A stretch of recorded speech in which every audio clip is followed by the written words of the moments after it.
It's time for fun, learning, commentary, laughs, and more. Care of the most diverse group in the genealogy and family history world.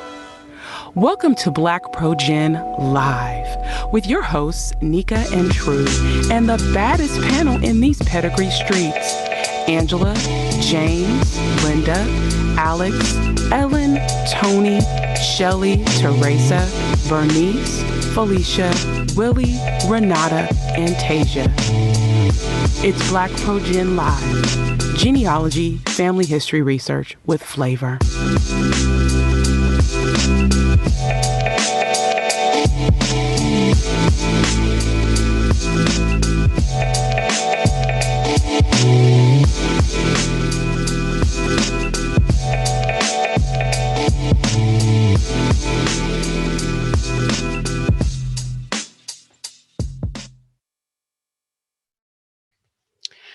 Hello and welcome to BlackProGen Live. We are so glad that you could join us. I am your host, Nika Smith, and tonight's topic, visiting our ancestral locations, is a deeply transformative experience. In tonight's episode, learn the ins and outs of planning a trip, what to expect, and how to incorporate the experience into your genealogy project. Thanks for joining us for tonight's episode of BlackProGen Live, episode 94, Back Home, Traveling to Our Mother Countries. If you have a question or a comment, participate right now in the chat taking place on YouTube to the top right hand of the screen if you're watching on a computer, and on the bottom of the YouTube app if you're on your mobile device. Also, feel free to weigh in on Twitter by tweeting us at BlackProGen or using the hashtag BlackProGen. Of course, we tweet and we're active on social media when the show is not taking place, so be sure to chime in. We share a lot of news, tips, tricks, all sorts of things when the show is not taking place, so be sure to do that as well. If you have ever missed an episode live and you could not understand how, and you were trying to figure out how you can make sure you're notified, the thing to do is to set reminders. All you need to do is head to my YouTube channel and click subscribe next to the episode you're interested in, or subscribe to the channel. You'll then get a notice each and every time we go live or whenever I upload something new. If you're like us and you are tired of seeing Confederate flag ships, flowers, the wrong oil paintings, and anything else you could possibly think of for profile photos for your ancestors, BlackProGen Live is here to save the day. Download our new icons for online tree profiles today. We're adding new ones all the time, so be sure to let us know if we missed something. The Virtual Genealogical Society is a global organization serving family history enthusiasts of all levels, geared toward those whose circumstances make it difficult to attend genealogical society meetings, who prefer online presentations, special interest groups, conferences, and socializing, with an interest in connecting, networking, and mentoring with global genealogists. VGA will be hosting its first conference this November and will have 2 BPG panelists as instructors. Be sure to catch Bernice Bennett on Friday, November 1st at 3 p.m. as she presents Writing to Tell Your Story, or Writing and Telling Your Story. Do you have a story to tell and don't know how to tell it or write it? Bernice's session will explore how you can turn your genealogical research into compelling and engaging family story. And then, of course, yours truly will be in the house. And I will be presenting on Saturday, November 2nd at 3 p.m. And of course, I'm going to be talking about what but BlackProGen Live. I'll be sharing the history, how we got started, the platform, challenges, rewards of running this machine for the last 5 years. Registration starts at $59 for the online conference. The link to register and more will be placed in the chat by our girl, True and Lewis. All right, and tonight's guest, our esteemed guest, you guys don't understand. My love for this woman. We're about 9 years deep in this, which I cannot believe, but we really are. And she, I have to read her bio with all of the just excitement, because I love her. And she's so fabulous. Like, literally, whoever took this picture, they really captured who she is. Like, I mean, I'm so serious. You'll know in a few seconds when you see her. Otto Naga Brown, a native of Cameroon, launched Roots to Glory tours in 2012 with the dream of reuniting African families and returning Africans in the diaspora to the continent. As the third child of the current chief of Nuo, did I say that correctly, Ada? Okay, she nodded her head. I did. Of the oh gosh, Nishkawa subdivision in northwest Cameroon, Brown moved to the United States in 1975 when her father was on a diplomatic assignment. With her deep African roots and the strong African values and beliefs passed down to her from her childhood, Brown has facilitated the return of hundreds of African descendants as they travel to their homeland, to the homeland of their ancestors. Yes, hundreds, you guys, hundreds.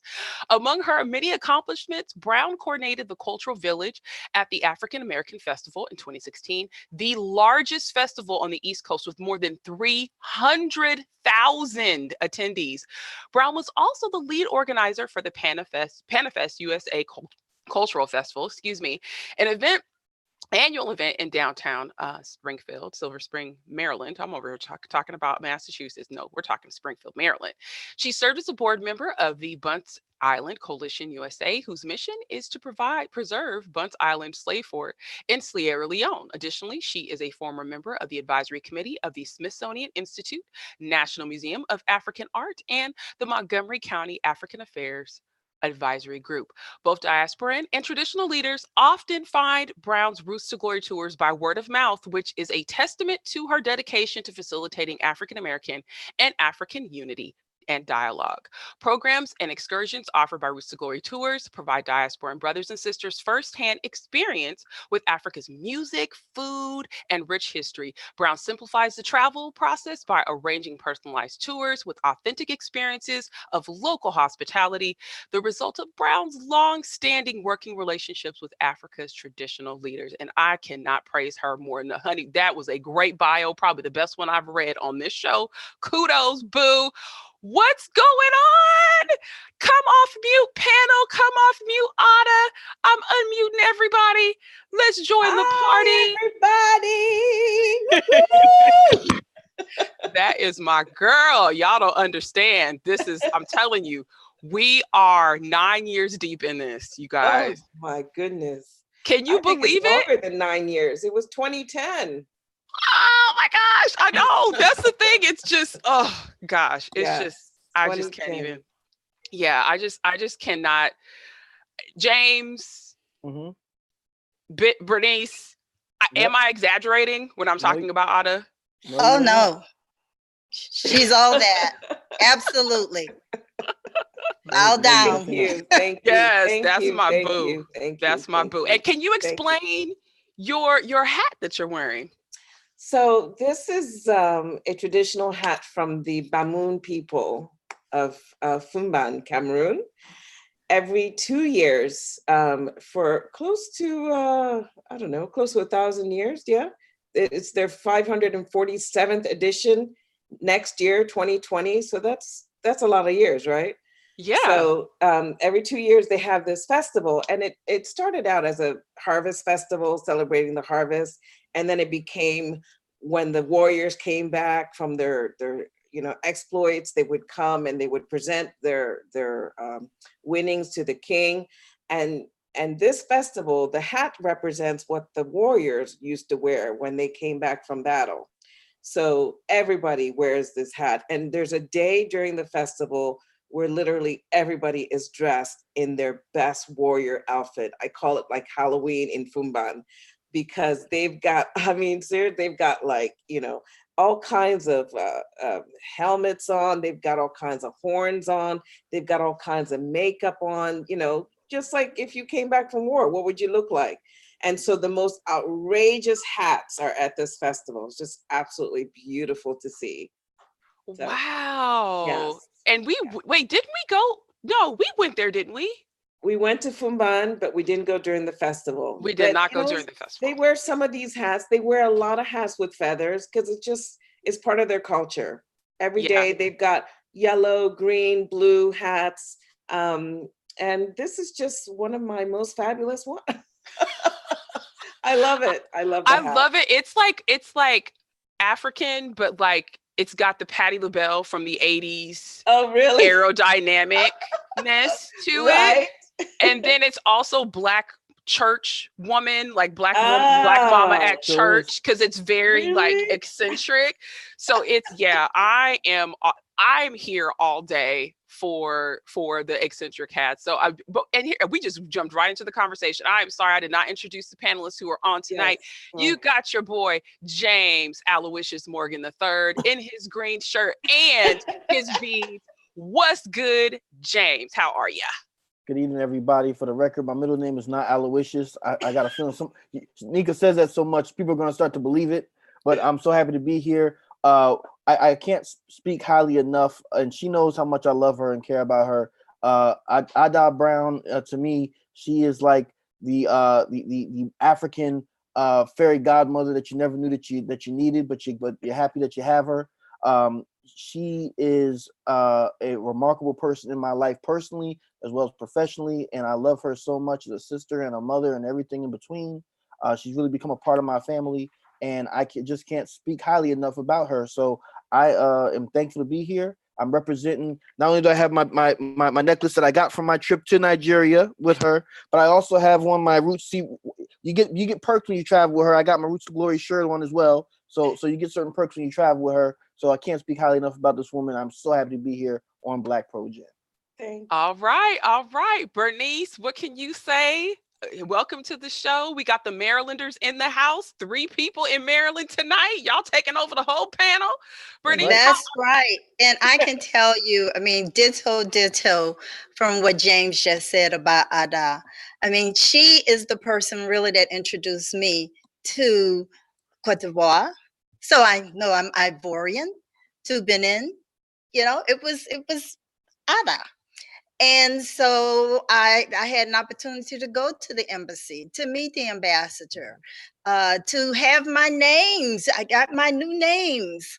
And also what you see me wearing is the gift that all of us received when we went to Cote d'Ivoire.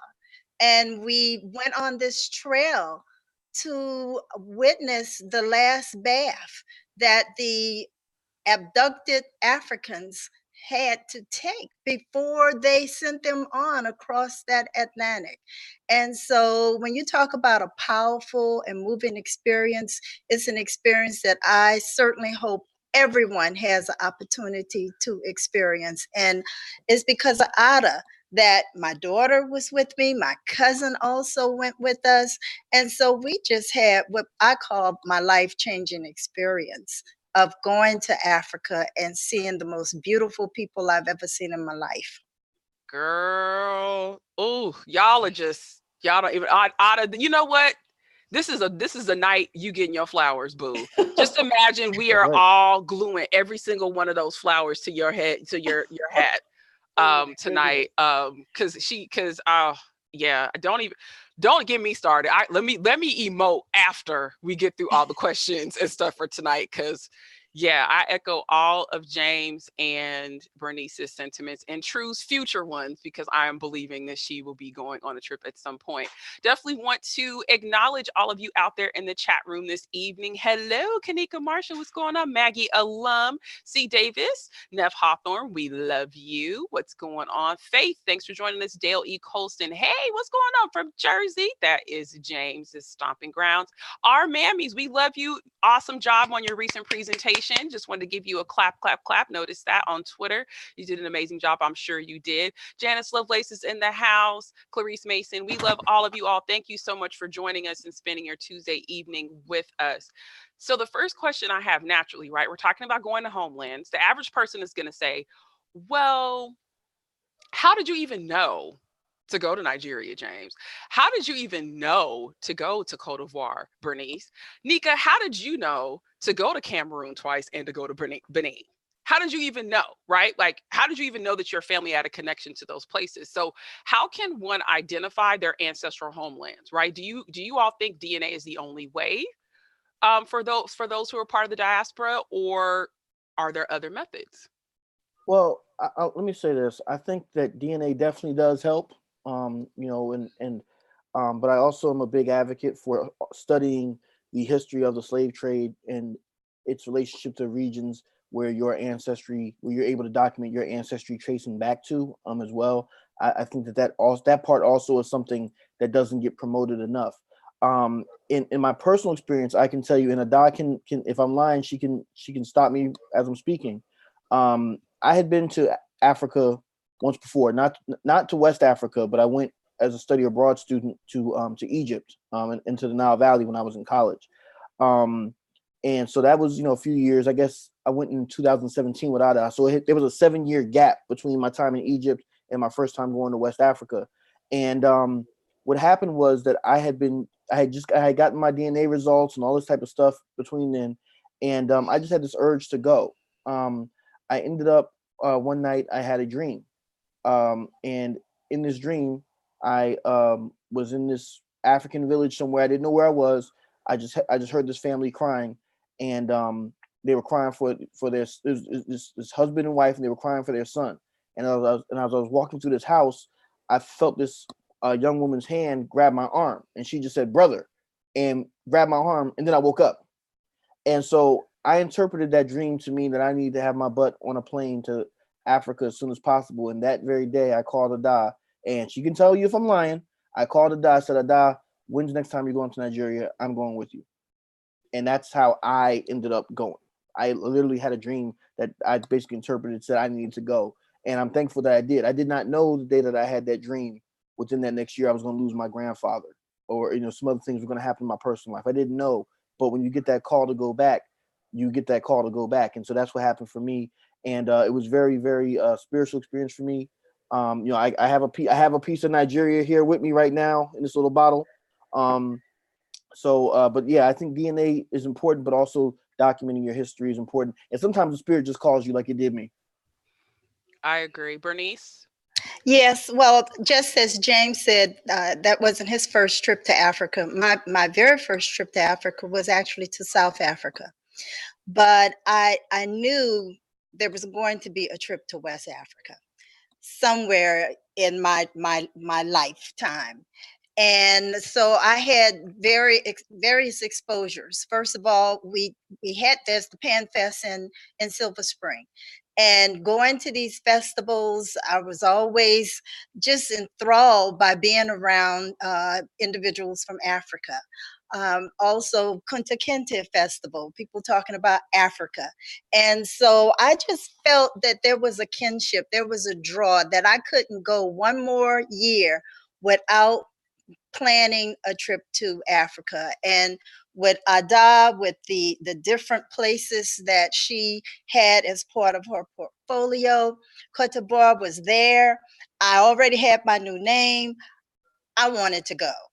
And once I made the decision, that was it. I mean, and I told my daughter, and of course, my daughter is one of those people you can't tell her you're going somewhere, because the next thing she pays for it and it's gone. So I had no choice.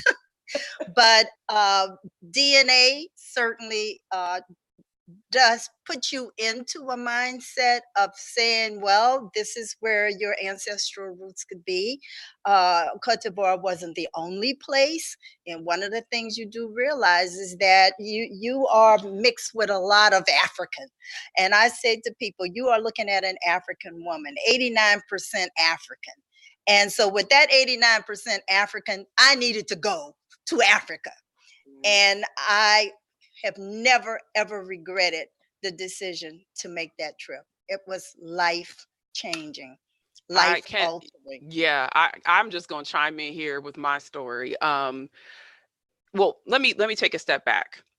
Primarily, if you're looking for records that have locations where your ancestors are from, right? That's primarily the folks that are watching this show. They are doing the diving, which as they should, into primary source records for, tracing their ancestors, right? One of the databases that a lot of people use, especially if you have ancestors who were in and around New Orleans, is Dr. Gwendolyn Midlow Hall's database of slave records that will tell you where the enslaved people were from in Africa. And so you might get, and I'm looking on my wall here, I have a whole list of Congolese people or people from Congo that are connected to the enslaved group of folks that my family is from. There are also folks from Jamaica and from Guinea and from Nigeria, right? And those all come from state papers that her and her team found more than 20 plus years ago, and they documented the birthplaces of those folks. And so while I may not have a ship for those people yet, I do know where they come from. You can also look at names. Names will sometimes tell you where a person is. Sego is a name that is also involved with these people, along with Fatima and Musa and Kunaya and I'm looking at all of them here. Lama and Yoruba. Hello, how obvious is Yoruba of a name, right? And so those are clues that you have, despite the fact that our ancestors maybe they weren't literate in the Western sense, they did pass down information to their descendants through naming patterns, through traditions, through, you just look at how heavily African influenced New Orleans is, or Charleston is, right? Or parts of the Caribbean. And so it's not all hope is lost. You are still using the same traditional paper methods that you would use in any other instances. It's just that some of them will list where a person is from in Africa. And so the second question I have is, well, you guys sort of already answered this. How did you decide which place to travel first? James, did you just say Nigeria, or was it just well, for me, it was largely influenced by my DNA results and whatnot, which was supplemented by what I know. Again, and I'm happy you mentioned Windland Midler Hall's database. But what I already knew about my family background as well, and what I from doing my hardcore document-based research, my DNA across all the different companies that I've tested with came back heavily Nigerian leaning. My father is even more so. And knowing the history of my paternal lineage, that wasn't too surprising. My father's family has been in Virginia and northern North Carolina since the the colonial era, since at least the 1720s. And if you know anything about the history of the slave trade to that particular region, heavily Nigerian influence, heavy Igbo influence. And I know that that Ada can definitely educate us on some of the tours she does with Igbo Village and whatnot in Virginia. So my father came back almost 60% Nigerian, which even if you want to take ethnicity estimates with a big grain of salt, that's still a lot. So with that being said, I basically said, okay, this is where a huge chunk of my DNA is from. Let me go there first, and then after that, I'm gonna continue to travel other places. But I wanted to go there first because there was such a heavy Niger Valley influence on my genetic background. Bernice? Yeah, and you mentioned New Orleans, and one of the things that I'm very much aware of is the Senegalese influence. And I actually have a third to fifth DNA cousin from Senegal. Now, to me, that is very close. And so Senegal is going to be my second trip to Africa, because I'm hoping when I go that I will meet my family members. And this, again, is going to be one of those life experiences that I will have to share with my grandchild, and hopefully my daughter will come with me. But the opportunity is definitely there. As you mentioned, look at some of the databases, but also look at your DNA matches, because those DNA matches, you could even put in Africa. I mean, I put in Nigeria. I have 5 DNA cousins from Nigeria. And then I also have several from Benin, Togo. So, it's there. They're showing up because they're also testing. And that's a big plus for us to look at who's testing and what's showing up in our DNA. Not to mention the Bahamas and Barbados. I see a large chunk of folks from the Bahamas, and also from St. Kitts and from Barbados. Yeah, I was going to say that's something that I think a lot of people overlook. Just as you would look through your matches for somebody born in Ireland or born in Canada or wherever else, you really should be going through your admixture results or your percentages on the different DNA systems and search for those countries. Put in a birth location or residence location of Cameroon, Benin, Togo, Nigeria, Ghana. I've even seen, Madagascar. I mean, just literally, open up the map of the continent of Africa, because remember, Africa is not a country. It's countries. Okay. And literally go down the Western coast and just put in, and you will be so surprised what you will see. And like I said, folks are sometimes they're very short-sighted, and they don't think about it from that perspective. I know my grandmother has 3 Nigerian matches, and one guy, I reached out to him. He lives here in Texas, and this is a like 25 or 26 centimorgan DNA match. And my grandmother was the grandchild of slaves. And he wrote me back and said, "Hey, what's going on? Thank you so much for the message. My folks are from Imo State." Told me where. And I was like, "Are you kidding me?" He said, "If you have any other questions, don't be afraid to ask me. Just reach out, you guys. If you see these matches, reach out to them." So, Ada, let's get you involved in the conversation. How in the world did you get involved in planning heritage travel? What sent you here? Well, before I get to that, I want to just chime in on something that somebody said. I think that I have traveled with people that have not done their DNA, but somehow they're pulled to one country or another.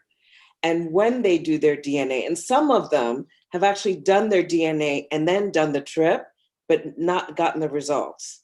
But there's something that pulls them to that country and they're not sure what it is. And when they get the results, guess what? It's most of it is from that country that they're going to, that they just came from and they never knew. And so when they go there, there is the transformation that happens to them. It is a spiritual awakening, a spiritual sensitivity to their ancestors' journey and to so many different things. But I started my journey because I felt like there were so many misconceptions about both Africans in the diaspora and Africans on the continent. My thought has always been and still is that Africa's children are Africa's children. It doesn't matter where you are, but the media has done such a great job in dividing us, and also when you have a relationship, when you're an African, first generation, continental African is what we call, or you're an African in the diaspora, and you have a relationship, but it's not a good relationship. You wonder, why is this person talking to me this way? Why? When that person who is a diasporan does their DNA, the conversation changes because they now know that you did your DNA, so you are very much wanting to know where you come from. And they're now having to accept that, oh, well, you're one of us. And I think that there is this divide between us, that Africans don't necessarily see Africans in the diaspora as African brothers and sisters. And so it was interesting because we were at a school in Ghana recently, and we had, oh my gosh, it must have been like 50 to 100 children in one class. And so they were looking at the group and they were saying, oh my goodness, these are Americans. And I said, okay, let's look at this way. Do they look different than your cousins or brothers or whatever? They're like, no. Okay, let's look at the history of the slave trade. What do you think happened during the slave trade? And they were like trying to shake their heads like, okay, we understand. I said, do you think that possibly their ancestors could have been those that would have been in your village, for instance? And they said, yes. And so I said, okay, instead of looking them as strangers, as American, what do you call them? And they said, these kids said brothers and sisters. And to me, that was the only reason why I decided to do this, because it's important for us to look at each other as brothers and sisters. And those that do their DNA and are searching and looking through the genealogical records for their ancestors are those that are more receptive to doing a trip that is all about learning more, that is all about connecting the dots, that is all about understanding what they left behind, the footprint of my ancestors in that village. That's what I want to go find. And that's why I started doing this journey. which I'm glad you did. I was one of the babies on one of the, was that the first trip or one of Yes, the first trips? that was Who? that was the 2010. Yeah. Yes, that Yes. was yes. So With with I Cameroonians. was Yes. yes, Like-minded yes. Cameroonians. Cameroonians, yes. And Oh,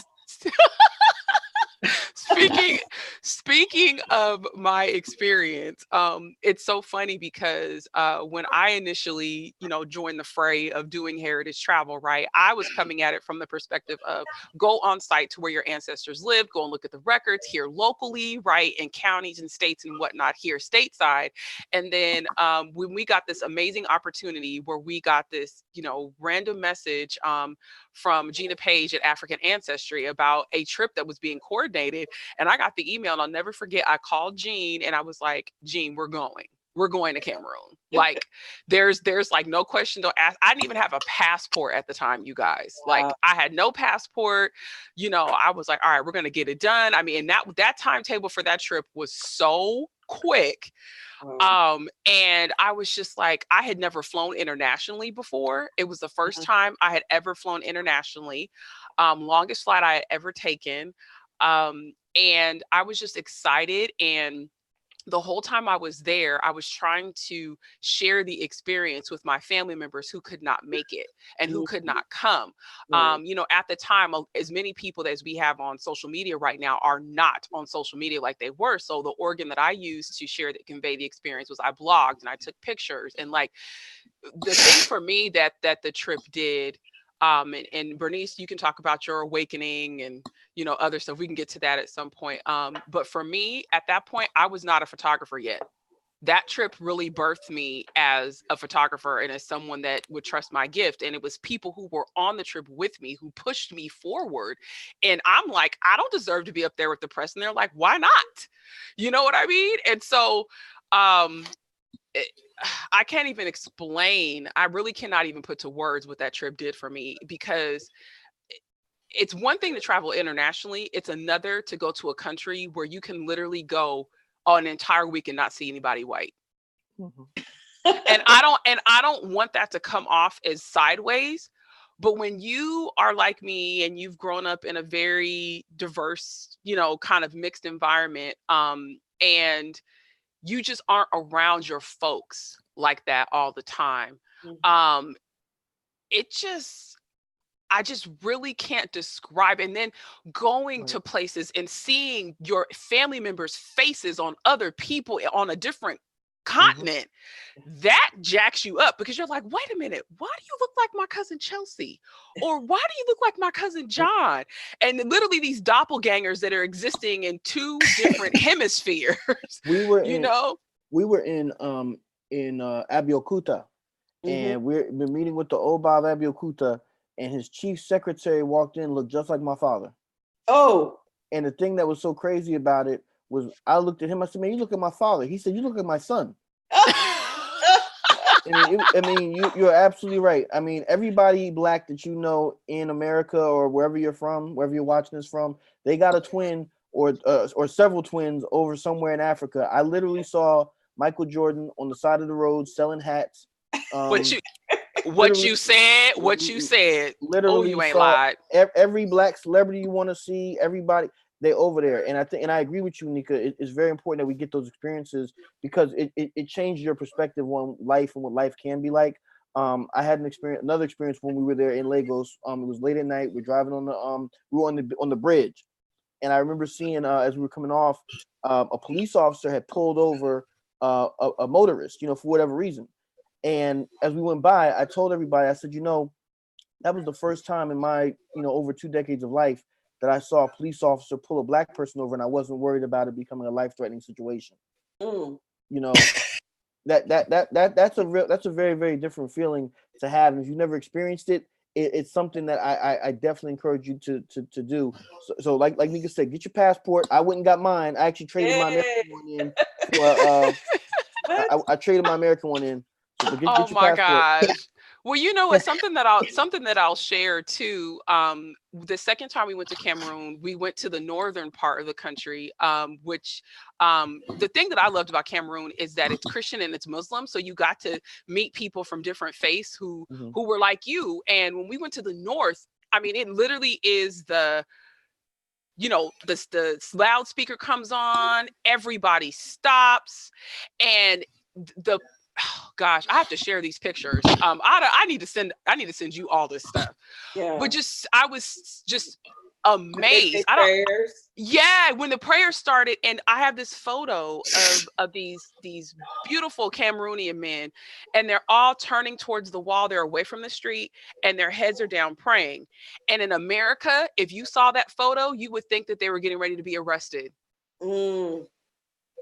And the juxtaposition of those two things, and the people kneeling on the ground, and like, it was one of the most powerful things I've ever seen, because I was like, wow. And not everybody in the city was Muslim. The Christian folks were just walking around and doing their business, and it was like business as usual. But it was so amazingly beautiful to see. Oh my gosh. Oh, Bernice, chime in with your experience, and then we'll move on to the next Yes, well, one of the things I want to say is that as soon as I arrived in Cote d'Ivoire, my senses were on overdrive. You know, the sense of smell, the sense of touch, taste, even hearing, and everything. The colors were all vibrant. I mean, very bright, vibrant. There was no such thing as gray and black. Just beautiful. And it was one of those experiences that my iPhone was on overdrive, because I was taking images and I was seeing things that I don't know if everybody was seeing what I was seeing, but I was capturing those images, those sounds, and looking at the beautiful Black children. I mean, beautiful, gorgeous, drop dead gorgeous kids. And so this is kind of an experience you have, and you're right, you could go a whole week and not see a white person. Saw a few Chinese, but really it's totally different. And I tell you one thing, when we were invited to the home the first night and we taste the food, it reminded me of some of the French food in New Orleans with Yes. and I'm like, gee, this is like my grandmother's food. And I can say, you know what? They took those recipes and they continued the food history. And I know that Michael Twitty has gone on some of those trips with you, Ada. But certainly the food is something that we need to cherish, because the recipes came with the people and they stayed a part of our history and our life. And Bernice, you actually brought up something very important too, I think, about doing heritage travel, which I want to make sure it doesn't get overlooked. When I went in 2017 with Ada, Michael Twitty, who you just mentioned, also was on that same tour, and I think that was his first time as well, if I'm not mistaken. Ada, correct me. Yes. So another aspect of it. His first time in Africa. It was his first time in Nigeria. First time in Nigeria. Okay. So another aspect of doing heritage travel, which I think is important, beyond just meeting the people and engaging the culture, but also engaging with the people on that tour group. You may be going with your husband or your wife, significant other, your child or whatever, but also engaging with the people who you don't know, who are on the group, on the tour with you, and dealing with the information and the experiences that they have as well. For some people on our tour, I know that it wasn't their first time. For some people it was. I had been once before. So that's another aspect as well. I think that should be remembered as well when you do travel, especially if you're traveling in groups like that. Really sit down and try to take in those experiences with each other as well, because you never know how those experiences will also impact you on your journey. Right. One of the things. Sorry, Ada, what were you going to say? And then Bernice. I was going to say that you actually become a family. You become a family in the group, and then you have an extended family on the continent. And that's one of the most important things. Bernice? Yes, I was going to say that, when Ada mentioned going to Ghana and asking the kids, well, who are they?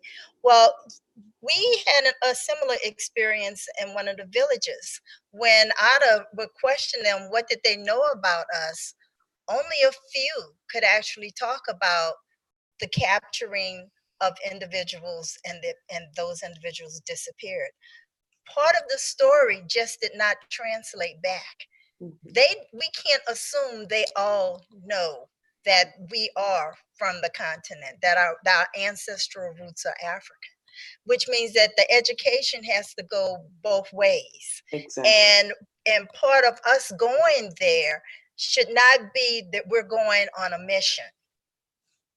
That is not why we're there. We're there to learn as much as we can from them and for them to learn from us, but not to go as a group of people bringing gifts, because that's not where the learning is taking place at all. It changes the total dynamics of the trip if you go and it becomes a mission trip rather than a learning trip. Well, and can I just chime in on that really quick? Because that I think has been, unfortunately, one of the byproducts of what we talk, Adi, you brought this up earlier, right? Of media covering Africa, right? The average kid walking around has seen a commercial that, I'm gonna say this. The ASPCA has stolen the branding of the way that the commercials used to be done for children and hungry children in Africa when I was a kid. Now, if you don't know what I'm talking about, these commercials where they start playing Sheryl Crow and somehow they manage to make the dog do this, right?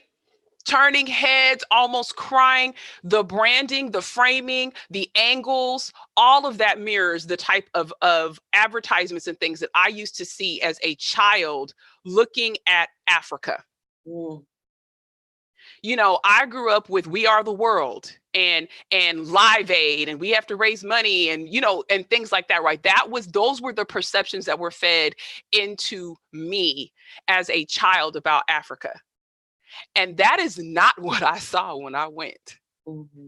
That was not what I saw. What I saw were people that were so fulfilled emotionally and mentally, yet they didn't have half or a quarter of what I have.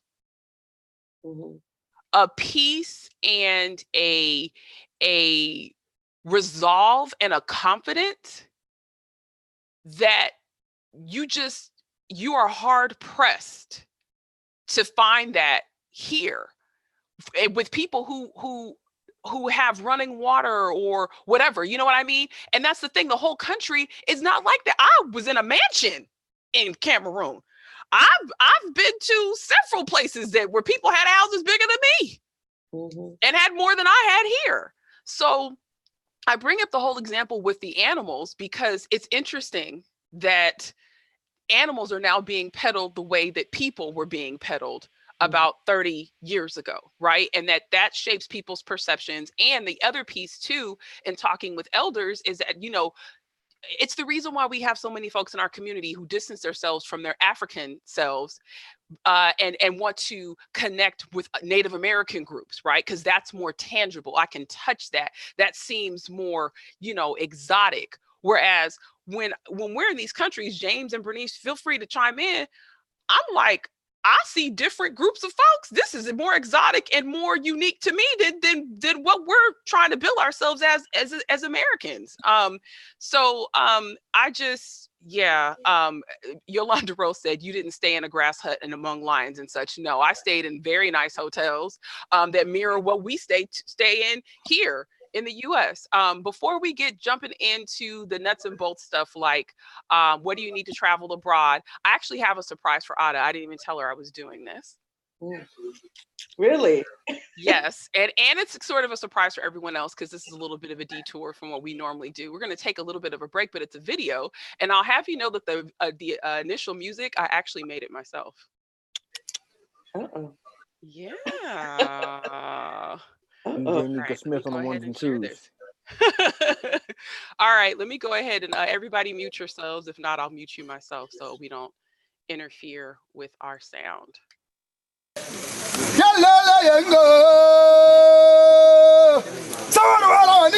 Kimo, Bimla, Antenge, Nanko, Nanko, Bangala, Nankibe, Mayano, Kimo, Yamala, Yakinde, Africa, we never give me Malaya, Yakinde, Nande, Goko, Nanko, Nanko, Nanko, Nanko, Mayano, Kimo, Yamala, Yakinde, Mayano, Kimo, Yamala, Yakinde, Mayano, Kimo, Yamala, Nanko, Nanko, Nanko, Nanko, Nanko, Nanko, Nanko, Nanko, Nanko, Nanko, Mayano, Kimo, Yamala, Yakinde, Mayano, Kimo, Yamala, Yakinde, Mayano, Kimo, Yamala, Yakinde, Nanko, Nanko, Nanko,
She's crying. I didn't want you to cry, Ada. I didn't want you to cry. But everyone that's watching, I want you guys to know that all of those scenes that you saw, she coordinated those experiences. And that's not even a quarter of what we did. That's just me trying to show the different cultural aspects, like that spinning hut where you don't see the person's legs and you know there's a person in there, but you can't see them in beneath. I'm still trying to figure out how in the world they did that. I just, goodness gracious, that just jacked me up. But yeah, I don't even know what to say. True, you had to turn your camera off. She'd have went got the tissue. Ada. Oh Lord, that was yeah. It just makes you just want to go back because you just have there's just something in here, in your gut, in your soul. I can't explain it. But I'll be ready. I'll be ready when it's my turn.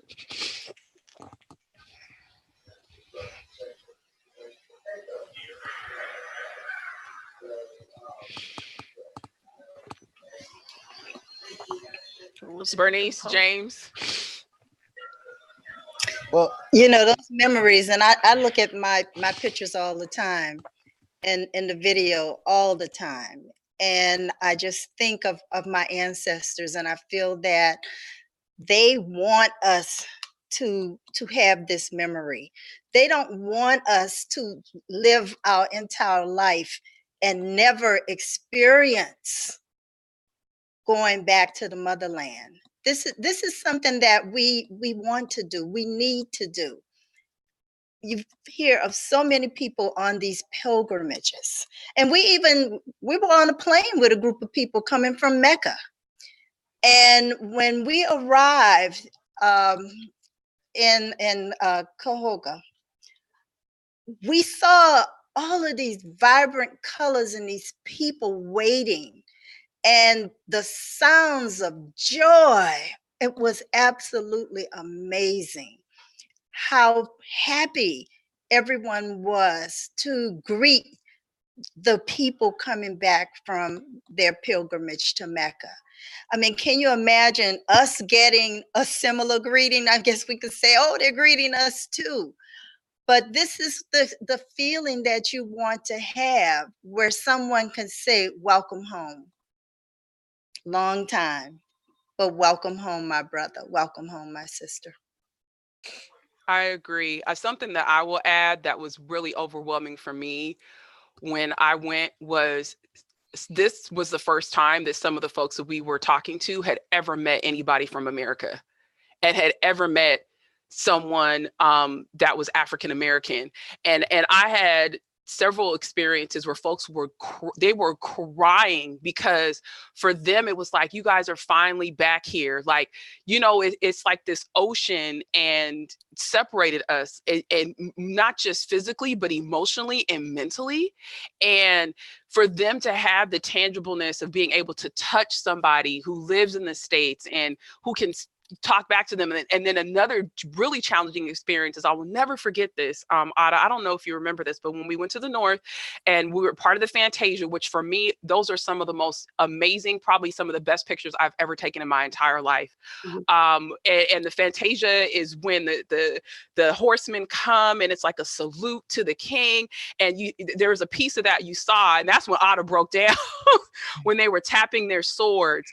And those men that were tapping their swords were actually mounted on horses, on horseback. And the whole community came and they were literally sitting on a wall watching this. It's like thousands of people just came from nowhere. And they would just ride the horses full throttle straight forward, and they'd come back and they'd do it like several times. And after that ended, I remember that this was the first time some of the folks in our group got a chance to meet the House and the Masa. These were their folks. And so, you know, they were like, well, should I go over? And I said, this is the only opportunity you are going to get to get to see these people in person. Go over, talk, even if you don't know what to say. And so me and Regina went over there, and Regina was so emotional because she couldn't communicate back with them. Mm-hmm. And that is one of the challenges of this, is when you get there and you don't either know the native language in that region, or you can't speak French, and you want to talk back and you want to have a dialogue and you can't. And the fact that that was stripped from you, it wasn't just the culture, right? It wasn't just the distance, that the language and the ability to communicate effectively was also taken away. And that I will always remember that. And that's what's really made me pursue wanting to learn French, so that the next time I go back to West Africa, you can't tell me nothing, because I can speak back to folks. Right. So let's talk nuts and bolts, right? What are the basics, right? We talked about a passport. What else do you need, Ada, in order to get over there? Oh, in most of the countries, you need a visa. And before the visa, before you even think about going to Africa, find out if you can get the yellow fever vaccine. That is so important, because nobody's going to let you into their country without the yellow fever vaccine. And I don't know if you guys know this, but there was an issue recently in Angola with yellow fever. And so they made it really difficult for people, because no matter where you were going, you had to have the yellow fever vaccine. And it's important for you to protect yourself, but it's also important because they don't want to spread it in Africa. So, and we had an opportunity, we had an issue at the airport in Cote d'Ivoire where somebody forgot their yellow fever vaccine sheet, and they had to have the yellow fever vaccine at the airport. So that is really important. And then you need a visa to get into most African countries. Now, you know, a visa just means it's an authorization from that country. They vetted you before they allow you into the country. You have an application process. It's most countries, some countries like South Africa, you don't have to do it. But most countries in the West, you still have to do it. Some countries now are like Sierra Leone, we'll be going there in January. They allow you to get your visa in Sierra Leone when you land. Some countries like Ethiopia also allow you to get your visa on the ground. But most countries and most airlines will not let you on the airline unless you have a visa. So that's an application process that usually takes about 7 days. But Benin, it's easy now with Benin. You do it online, you get it right away, you take it with you, you're fine. So those are the most important things. And once you get your visa, once you get your passport, once you get your yellow fever vaccine, of course, because of malaria still in most African countries, you want to get a malaria medicine so that you can take every day while you're there.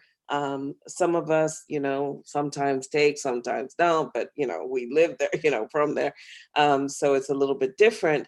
And then also mosquito spray. I say, if you're going, depending on what season you're going to in Africa, if it's dry season, there are not as many mosquitoes as if they're like in the border of, how Louisiana weather. If it's hot and muggy and you're by the water, you're going to have a lot of mosquitoes. If you're, by standing water, you're going to have a lot of mosquitoes.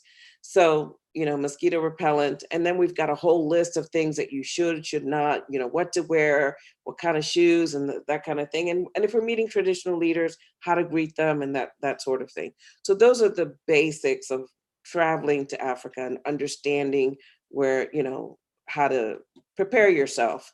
But another important thing is that there are a lot of companies out there doing travel to Africa. So if you are going with those companies, make sure that it's really important that you know who you're traveling with, that you understand the itinerary, that you understand where they're going to take you, and do your research. And then also it's important to have travel insurance. I mean, when we go to the Caribbean and they always offer you, well, do you want travel insurance? And most people say, no, we don't want travel insurance. But to me, when you're traveling to Africa, it's especially important to do travel insurance, because if you have a delay in your flight, for instance, and you missed your connection, for instance, you are able to get that covered with travel insurance. If your luggage gets missing, remember your cousin, Nika? She had her luggage missing almost the entire time we were in Cameroon. The entire trip we were in Cameroon, her luggage was missing. So if she had had travel insurance, she could have been able to say, okay, 2 weeks, I was with no luggage, and they would have given her a little bit of money. So those are the kind of things that you think about when you're traveling to Africa: your clothes, your luggage, your connections, your misconnections. Those are important. And then also evacuation. God forbid anything to happen and you have to be evacuated. You want to make sure that you're prepared. And travel insurance is not very expensive compared to what you're paying for the trip. An extra $50, $60 is not, it's not a big deal, and it covers your trip. So those are the basics when traveling. James and Bernice, anything you guys like to add from your personal experience? Maybe something you did or did not expect? Normally, when I'm on here on BlackProGen, I don't like to talk about my 9 to 5, but I do work for the United States Department of State, so I wouldn't be worth my salt for my regular occupation if I didn't make sure to remind people to check whenever and this is not just traveling to Africa, but just in general, to check travel.state.gov for travel alerts to different countries and whatnot. And that's just in general. Sometimes you got to take it with a grain of salt, but those alerts are there for a reason. Right. Register for the STEP program. Right. I was about to say that. Yeah. Register for the STEP program and all of that good stuff. So that way, if anything does happen, that you can be safely evacuated. For those of us who are living or who hold American citizenship, Make sure that you are registered and all that good stuff. You know, because you just never know. And not to get too deep into what I do on a regular basis, but I do kind of work in a similar capacity with that. So I've seen some crazy stuff on my job. I'll put it like that.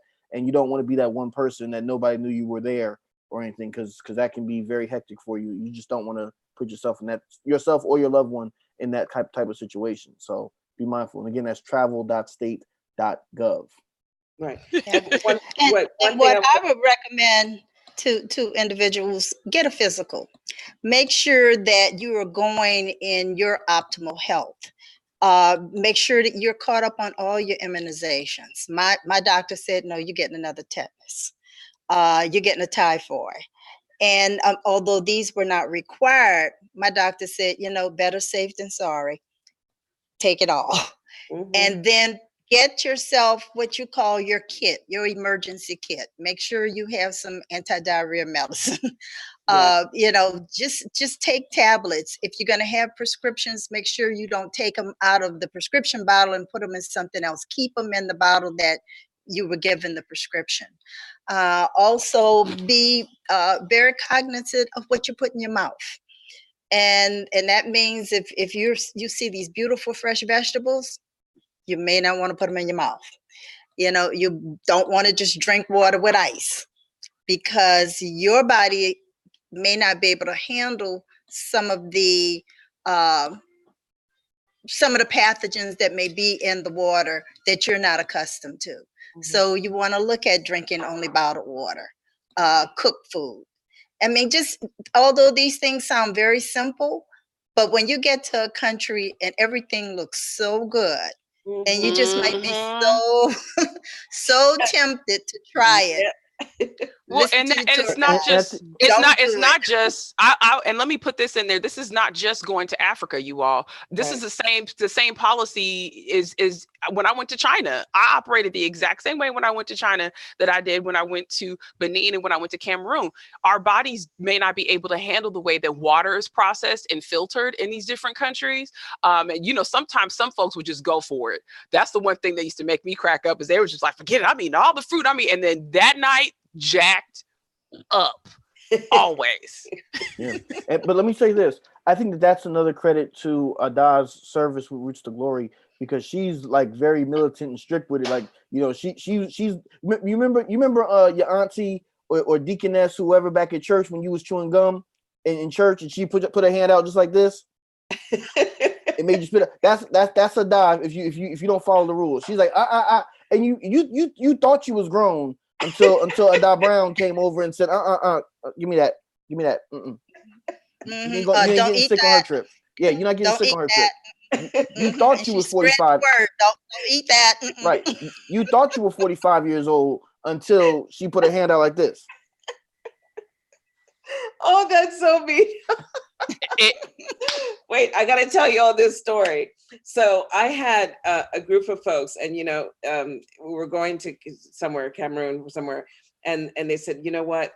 They kept calling me. Listen, there's something going on over there. And I said, listen, everybody has to go and register with State Department that you're here. Anything happens, we get evacuated. And I said, with everything, and they were actually taking a trip to Paris afterwards. And this was the time when Paris was having the riots, right? Have the riots stopped? I don't know if they've stopped or not. So they would call me about Cameroon. And then I started calling them about Paris. I'm like, did you hear about So, I mean, it happens everywhere. It can happen. Who would have thought that Hong Kong would be an issue, right? So here we are. If you had known that, if you had registered with State Department and all of that was going on in Hong Kong, then, State Department can send you a message saying, don't go in this neighborhood, make sure you stay out of this neighborhood. And, when evacuation happens, get on this plane, that kind of thing. So that's very important. Mm-hmm. Speaking of planes, we went Go ahead. on Ethiopian Air. Yeah. And we had reverse first class. Do you all know what that means? What it means is that we took over the whole back of the plane, and it was fantastic. They were so nice. Yeah. Oh, I mean, I'm thinking that's the bomb. We've Okay. talked about food, which, oh my gosh, I think that's like the biggest thing that everyone can say is like finding so many things that they eat there that we eat here. There's like a Right. variation of it. Right. And people finding, that's one of the things that I like, is people finding their thing that they like from wherever they're visiting, right? You know, every trip I've gone on internationally, somebody does that where they find their thing. You know, it'll be this particular type of ginger beer, or, you know, whatever it is that they like, man, I wish we had this in the States. But something else I would say that we sort of touched on are the cultural visits. And I know I can't speak for anybody else. I can't talk about nobody else in traveling abroad and taking you to Africa. But what I can tell you about Ada is that you will get cultural visits, and it won't just be oh, let's go to the wildlife preserve. Yeah, you'll go there if she thinks it's, you know, if it fits in the trip. But you're going to go meet cultural leaders. You're going to do, and let's put this out there too. When you go into these areas, you're going to go and introduce yourself, as you should properly, to the leaders in that area, to show your face as you would be expected to. If, you know, if Bernice went back down to New Orleans, she would be expected to show her face in certain places. Unless she was hiding to keep people from knowing that she was there, she'd be expected to go and show her face. Just like James, if he went back to Jersey, he would be expected to go and show his face in certain places at certain times, and then, you know, before he could then proceed in his journey. So then you learn how to greet people appropriately.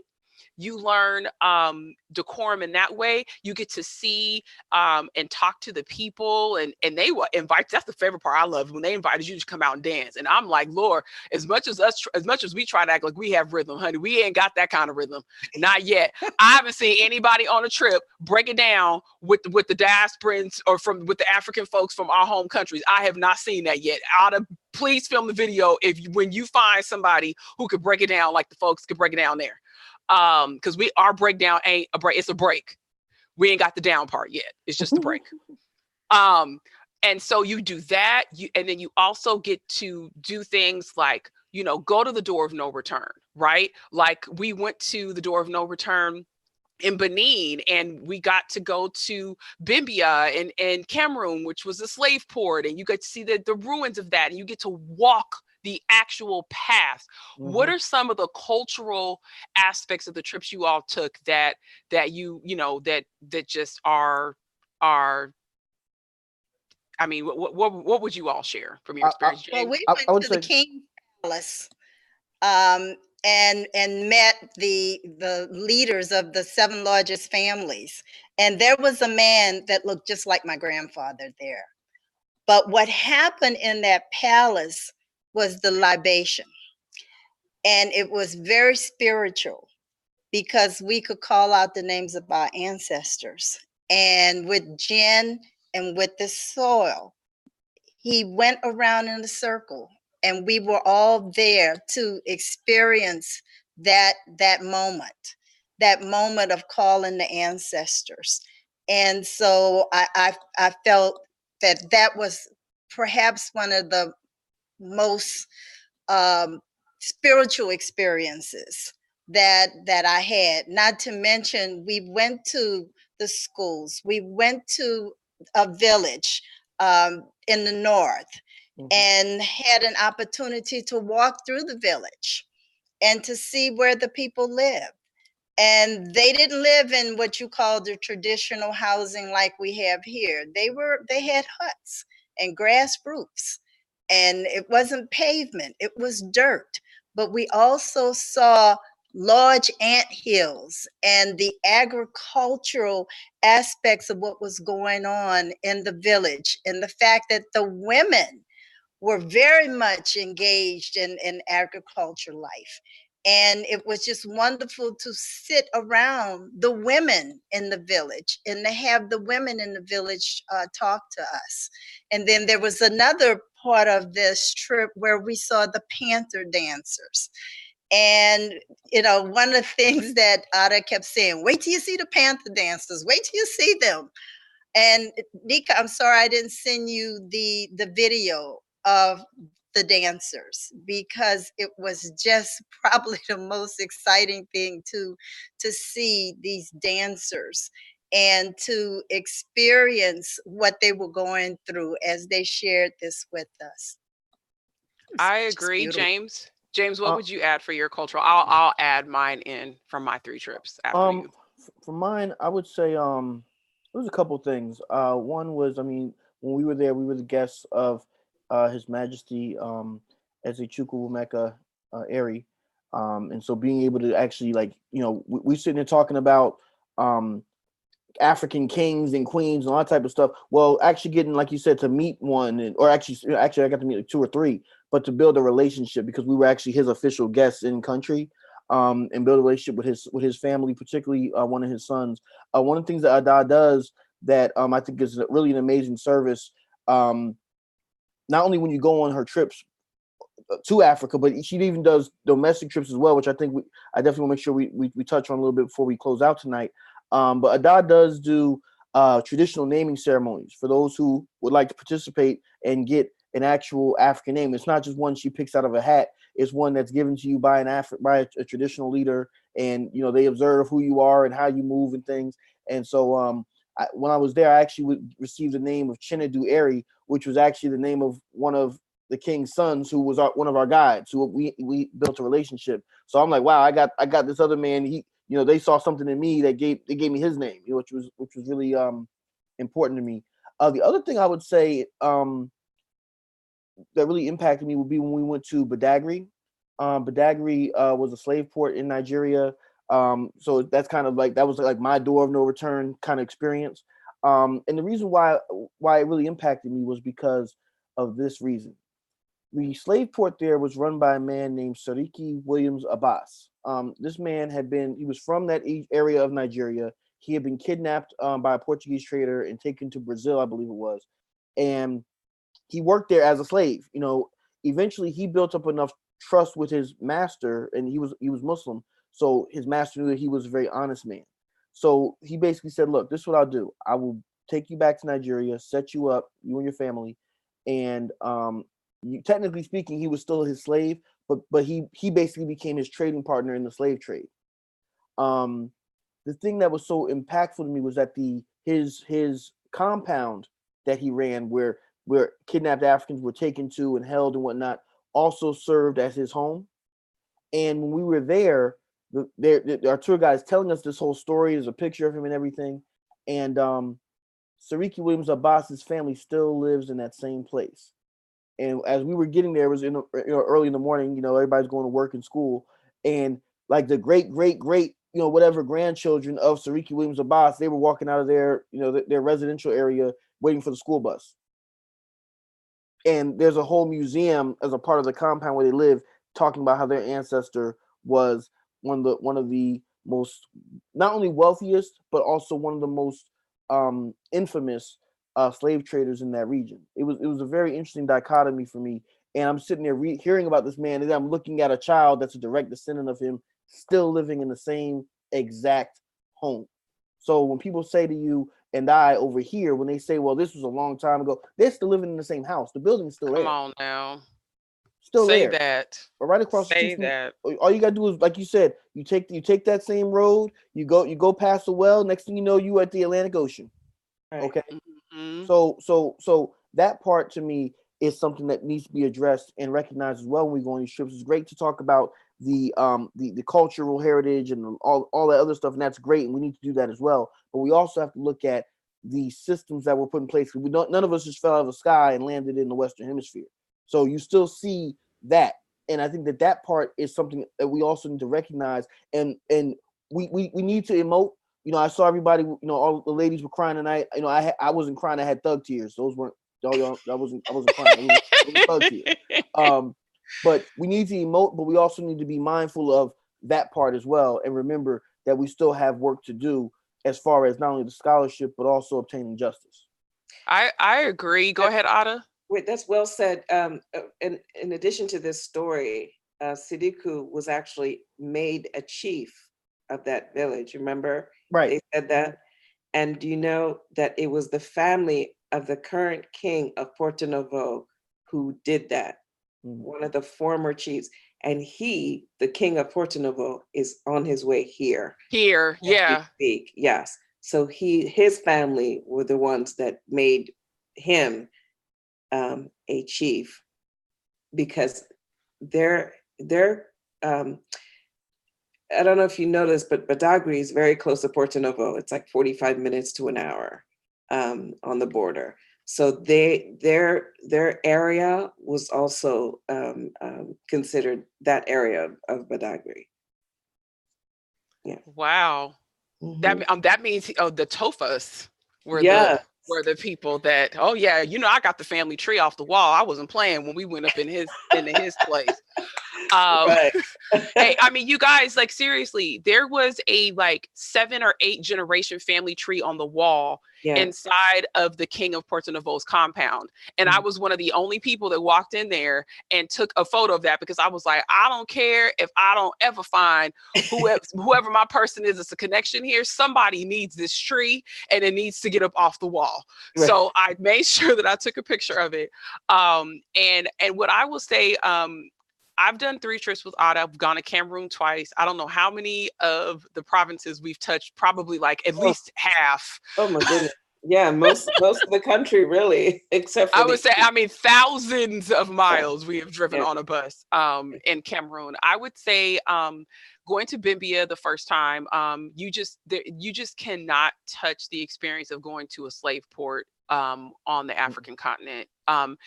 Bimbia, I mean, when we saw it, it was still in a very untouched state. It was like it had just been left alone and cut back just enough to where you could see everything. You could see the remnants and the ruins, but it was still very just almost like if a group of children just got curious one day and decided to go down this road and see what was over there, that they would find it, sort of. It was kind of and one of the things that really stood out to me about that was that island just off the coast of Bimbia, where they would hide the slave ships to keep the folks who were on the shore from seeing that the ship was there loading people on it. They would hide the boats behind that. So they would load people on smaller boats and take them over and then drop them off on the other side of the island, so the other people wouldn't be tipped off that traders were there.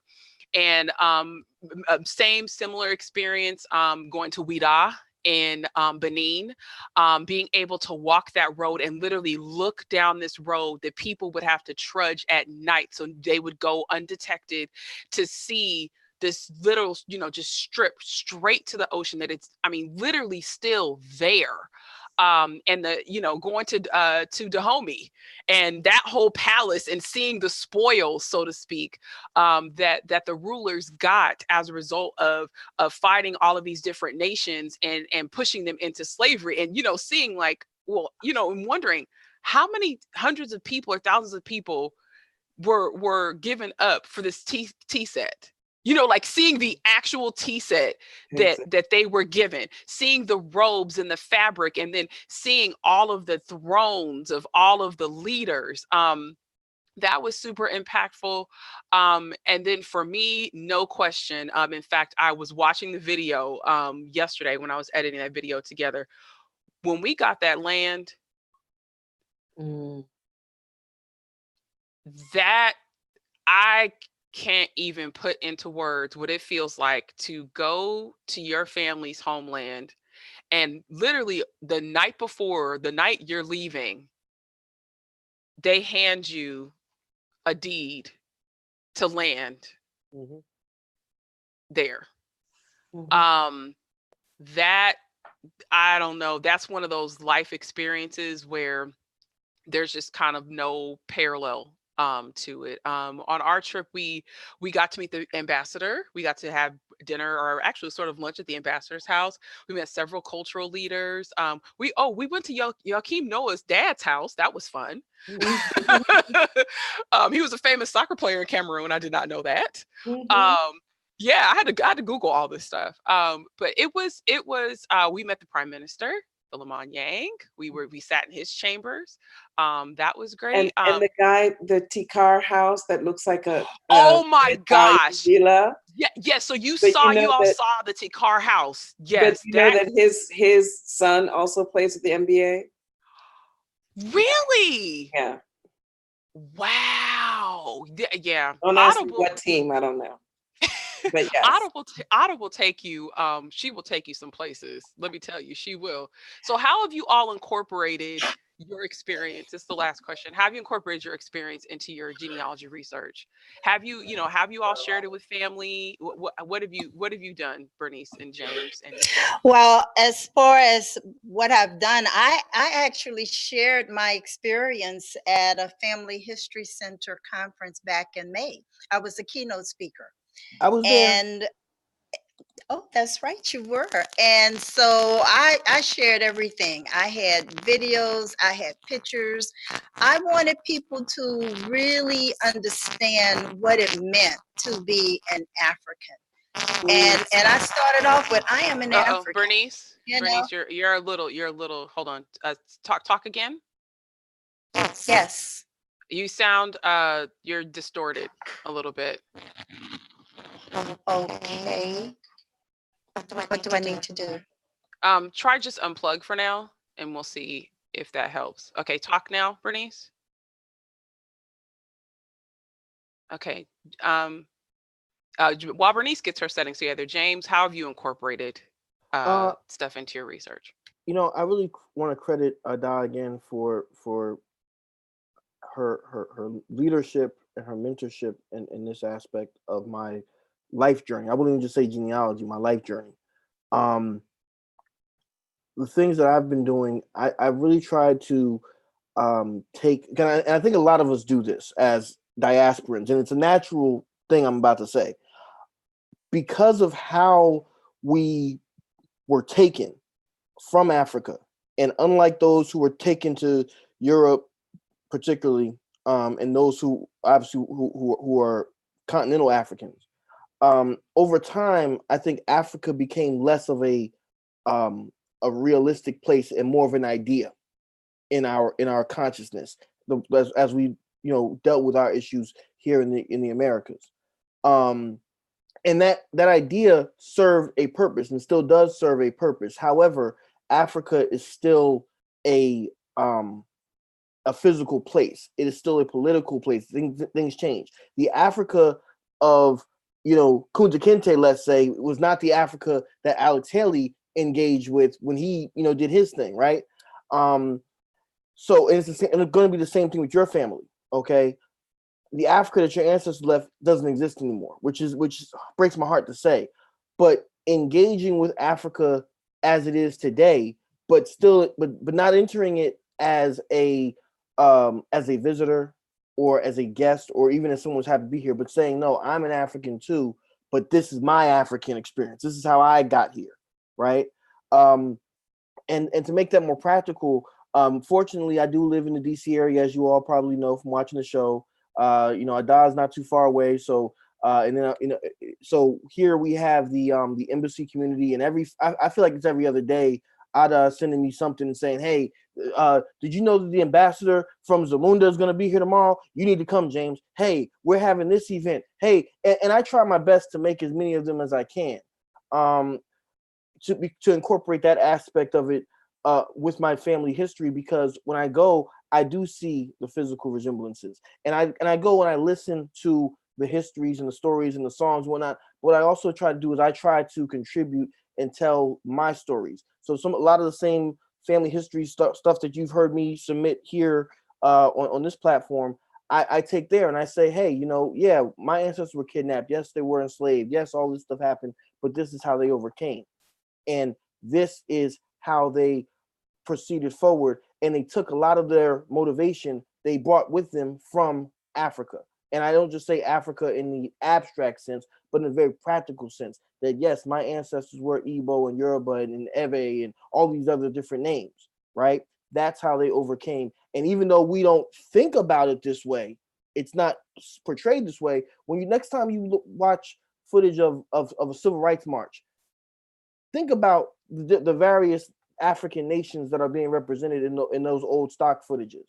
Next time you hear John Coltrane play, a John Coltrane song, or Herbie Hancock or Thelonious Monk. Next time you hear Phyllis Wheatley, remember that all of those people came from somewhere over there. And in my opinion, the only reason why we survived what the hell we went through is because of what we brought with us. The people who brought us here didn't give us anything that we necessarily needed for our survival. But I'm gonna end on that, because if I keep going, I might start preaching. You already are. Bernice is trying to get her sound stuff together, but she wants me to make sure that her goal was sharing the adventures to Africa was to expose people to a culture that was not part of the narrative. She said she received as a child the Africans portrayed in Tarzan movies was just a fantasy made up to make fun of Africans. And I agree 110%. In the chat room, I shared the link to the blogs that I wrote. I literally blogged every day for the 10-day trip, both the 10-day trips. So you will get 20 days full. And literally I'm like reporting, because sometimes I forget what we did and I got to go back to my blog post and read, like, wait a minute, was that the day we went to so-and-so's house? I can't remember. So I have to go back to what I wrote. And I highly encourage you all who are watching to make sure that you document and diary and write and emote yourselves, and not just on Facebook. Take the time. Maybe you use Evernote on your phone. Maybe you have a tablet that you have and you write. Maybe you document on your iPad, whatever it is. Make sure that you are capturing your experiences, how you felt, what the sights, the sounds, the smells, the touch, all of those things. Because for my family now, when they go into museums and they see Bamileke things, oh, they already know that's our family. They are setting the kids up to take pictures. They are on it, okay? But if you don't pass that knowledge on to your family, what good is it going to do? It's just going to sit there just like a tree that somebody is just, putting together for their own self-gratification. And there comes a point in time where the self-gratification is not enough for you when it comes to your genealogy research. You've got to do more. You've got to pursue more. So, I just want to make sure that I implore everybody to make sure that they, that they take the time to write and emote and experience and, and sometimes, and that's the other thing too, that I think a lot of folks don't do enough of, is just to be. Mm-hmm. Just go there and just sit and be. Like, for me, and I don't know if James and Bernice, you guys can tell me if you experience this as well. But honey, when we started talking about slavery on the shores of the Atlantic Ocean, did I ever tell you about that? You were there. You were there. The water was calm. It wasn't even coming in at all. All of a sudden, we started talking about the slaves and the trade, and it was like the spirits just heard us, and the water just came raging. I mean, our pants were, you remember, Ada? Our pants were soaking wet. The water was not coming on the shore at all like that when we first walked out there. But the minute we brought that up and we were at Ouida, that water just came rushing up. And I would suggest to everyone, especially when you're in places like that, just sit. Mm-hmm. Literally just sit. Maybe close your eyes, just listen, and get really tactile, feel the sand in your hands, feel the wind in your hair, on your face, and just be. To me, I think that you may not ever get that opportunity again to be able to commune with that place that was the point of separation for you and your ancestors. And I think we need to do that as well here stateside as well. When we get to familiar locations, I think we also need to pursue that as well. Ada, anything in closing that you would like to add to this discussion? I'd like to know what Ancestry True has. I have it all. I was just looking at my dad's results again, because I'm kind of like using that as my guide there. He's 94% African, and he has 37% Nigerian, 19% Ghanaian, and Senegambian, 7.9. Wow. And I know that on Ancestry, I have 11% Benin. So I'm thinking if my dad is that high, and you know, Daddy, how close he is to my heart, you know, I just feel like that Hassa stuff is in us, and yeah, because I do have a European mom, but I really, you know, was embraced and raised with my paternal African American grandparents. That's the heart and soul of True. That's where Okay. I come from. You Okay. know, they had the strength and the knowledge to know we got to keep our baby. They didn't let me go out in the world and be lost and have to look. They kept me. I always said I was kept and blessed from the womb, because I was, since before I even came out. So Mhm. That's yeah, wonderful. That's a thank wonderful you. story. Thank you. I'm just so excited to meet you. I know we had been emailing, and I Yes. was, yeah, and that day she was like, "Well, I'll see you then," and I just wanted to say, "Oh, but I'll see you tomorrow for the first time." Yeah. So I guess Well, because I've been on this journey too for so long with yeah. everyone, and just personally, you know, since I was a little girl, knowing my great grandparents and everything, I just came to a place where I felt in my spirit that it was time for me. So I look forward to meeting you personally in Yay. Kentucky for my naming ceremony. You were the first one to register. I'm like, what? Well, and you 'Cause know what? it had And been on. I Yeah. had to yeah, call the it had people in been on. I'm Kentucky. gonna go. I'm gonna go because I can You drive. are?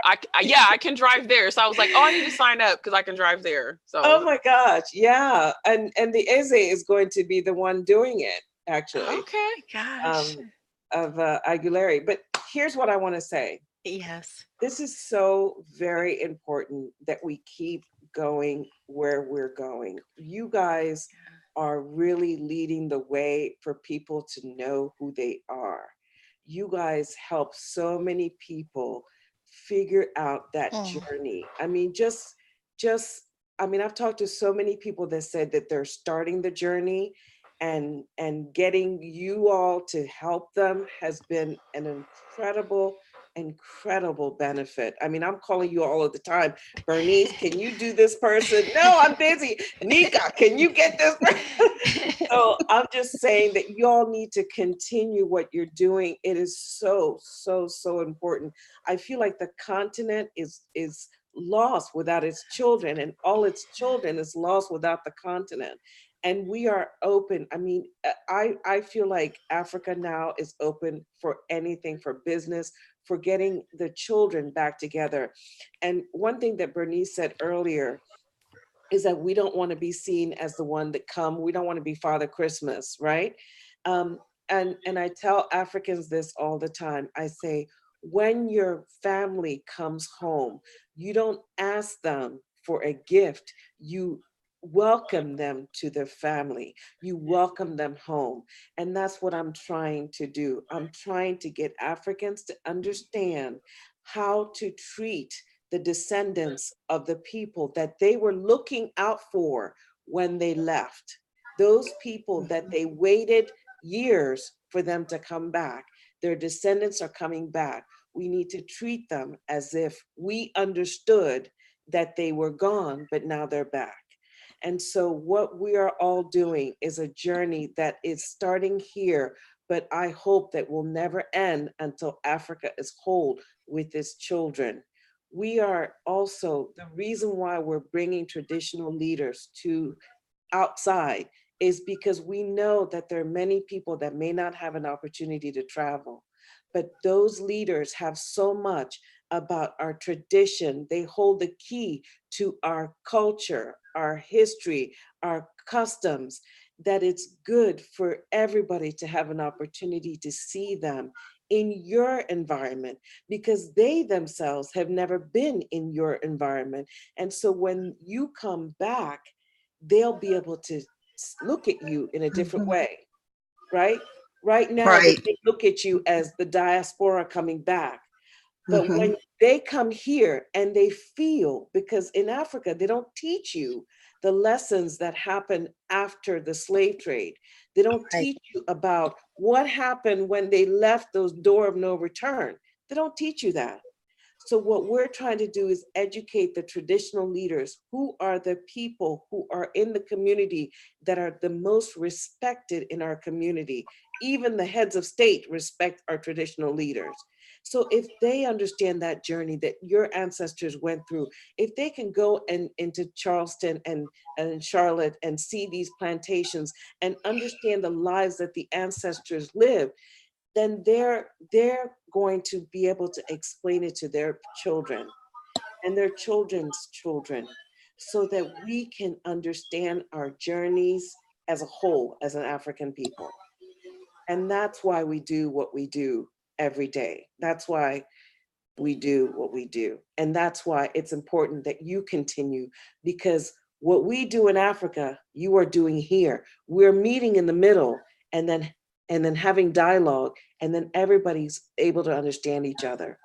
I bet you anything that the people that are searching for their DNA right now, if they have a neighbor that's Nigerian, Cameroonian, Ethiopian, or whatever, and they're telling them their journey, I bet you anything they're best of friends.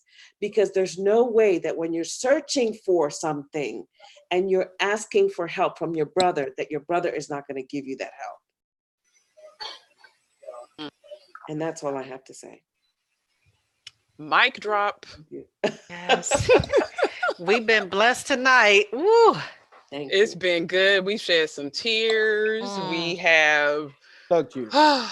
Yeah, thank you, Ada. I just cannot say it enough. I feel so blessed to be one of your first babies. I feel so blessed to be one of your first babies. And to just to see what that trip birthed, and how, I can speak to the fact that I would say all of us that went on that first trip still keep in contact with each other. Yes. In fact, I gained my mentor in the airport on the way to Cameroon.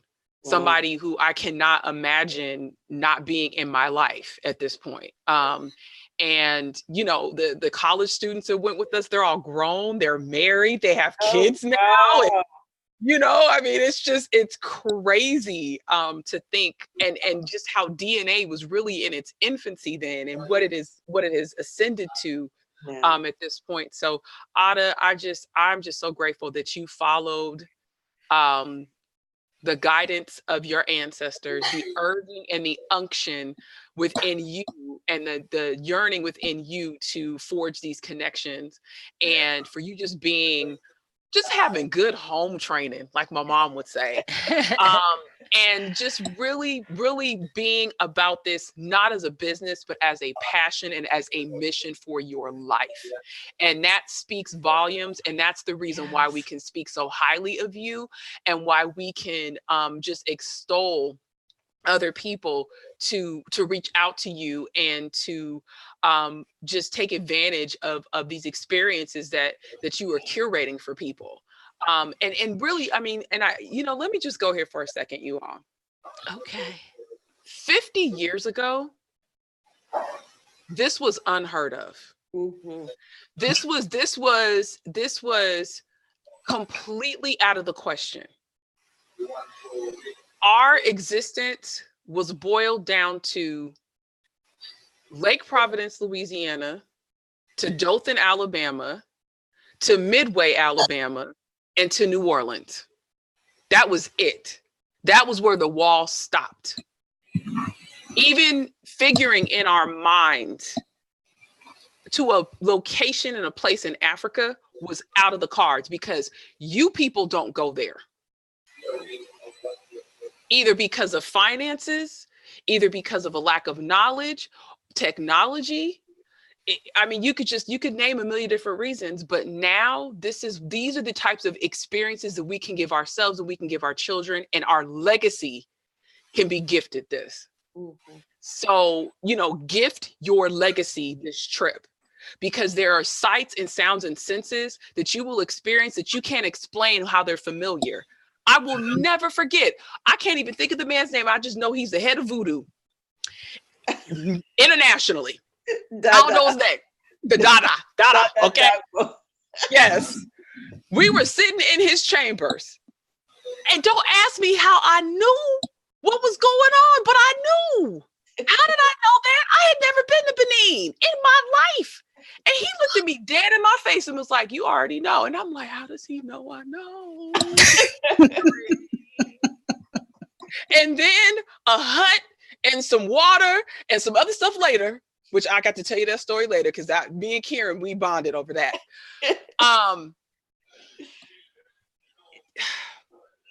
Yeah. Just don't be scared.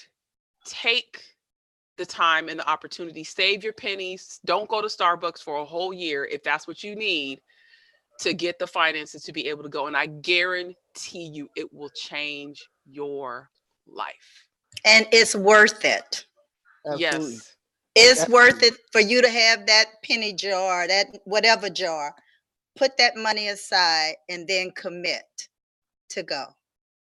And then come back and share your story with your nieces, your nephews, all of the children, so that they don't have a fear of Africa. I mean, my granddaughter walks in the house right now and she sees this big portrait of our group to Africa. Ada, you know what I'm talking about. Yes. And that's kind of her daily thing. My grandmother went to Africa.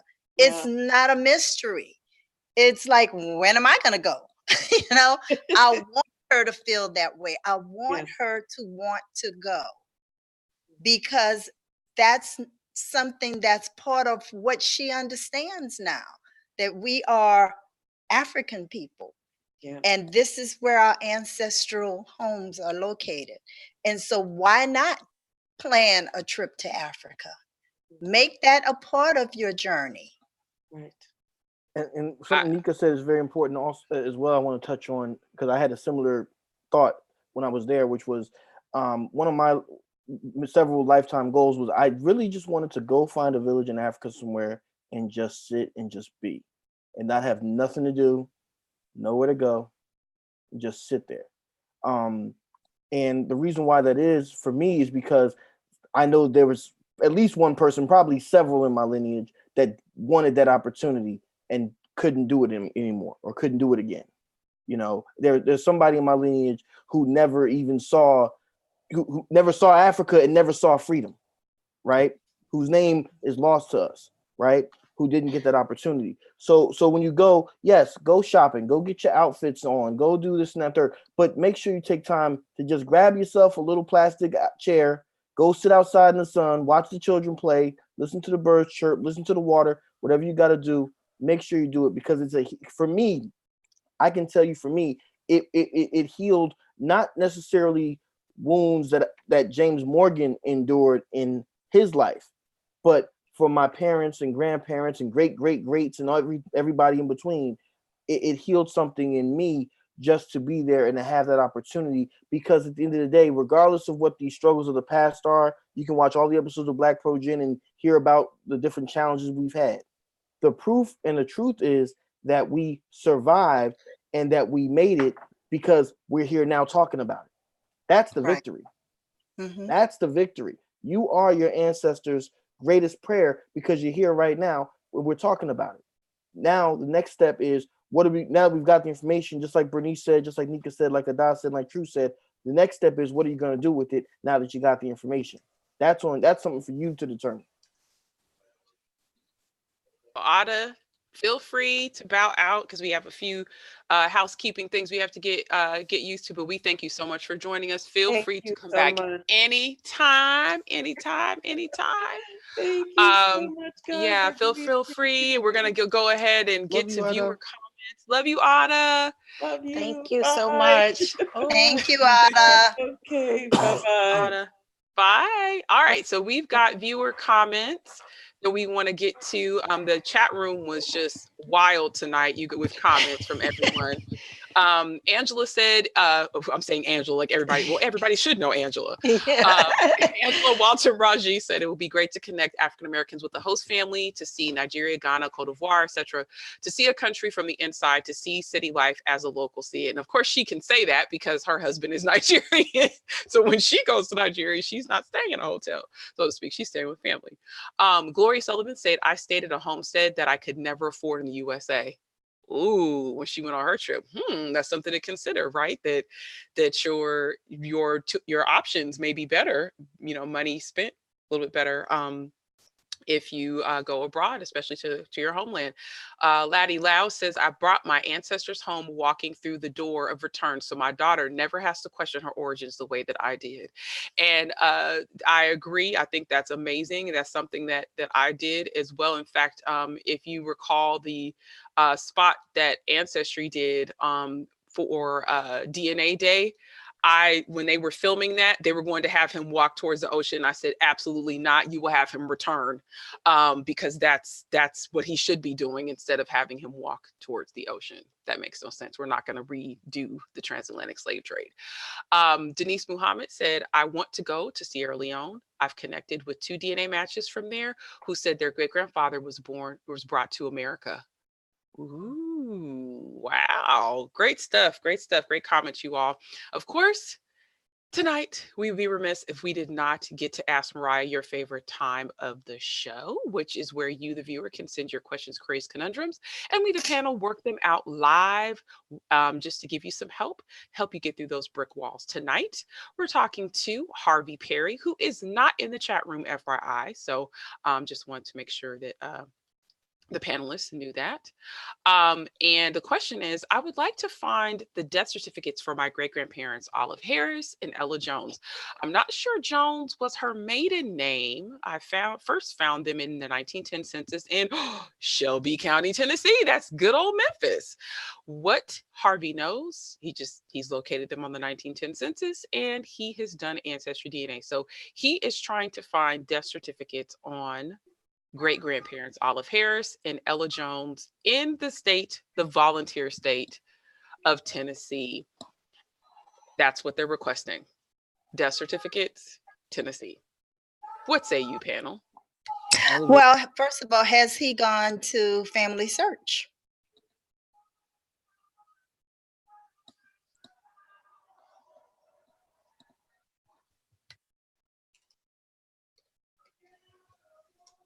Nika, you there? Nika, I can't hear you.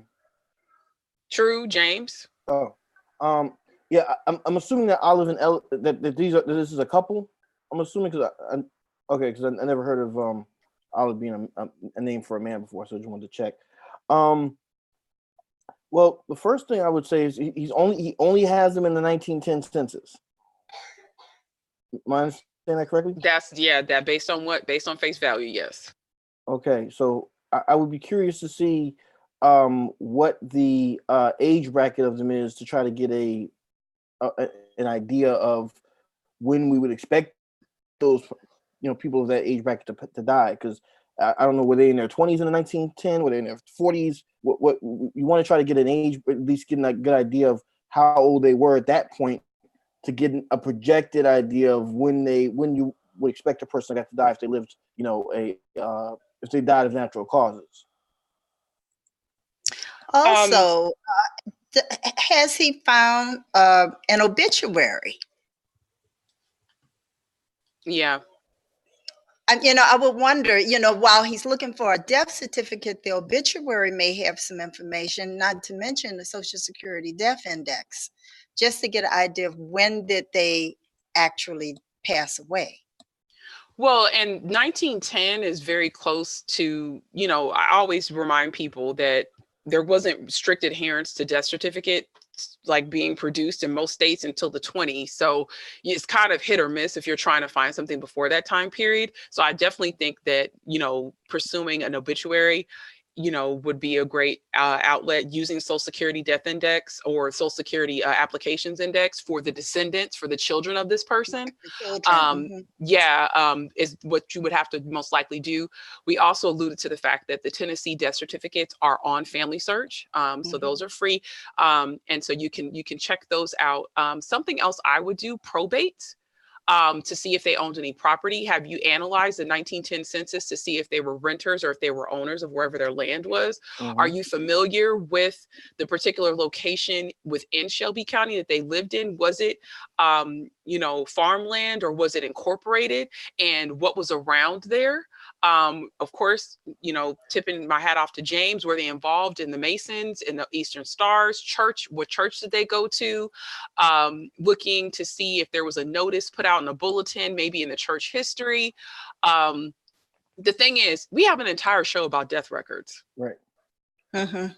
So I highly suggest that you watch that because it gives you avenues to look for in the case that your ancestor does not have a formal death certificate. We have to get ourselves out of this mind state that there is a death certificate. There may not be. I have a lot of ancestors that did not have one, but because you can do things, they use deductive reasoning, right?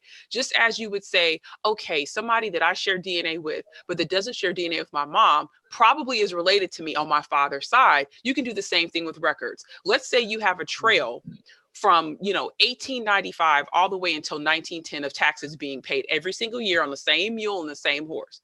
But then all of a sudden, 1911, you look, no record. 1912, you look, no record.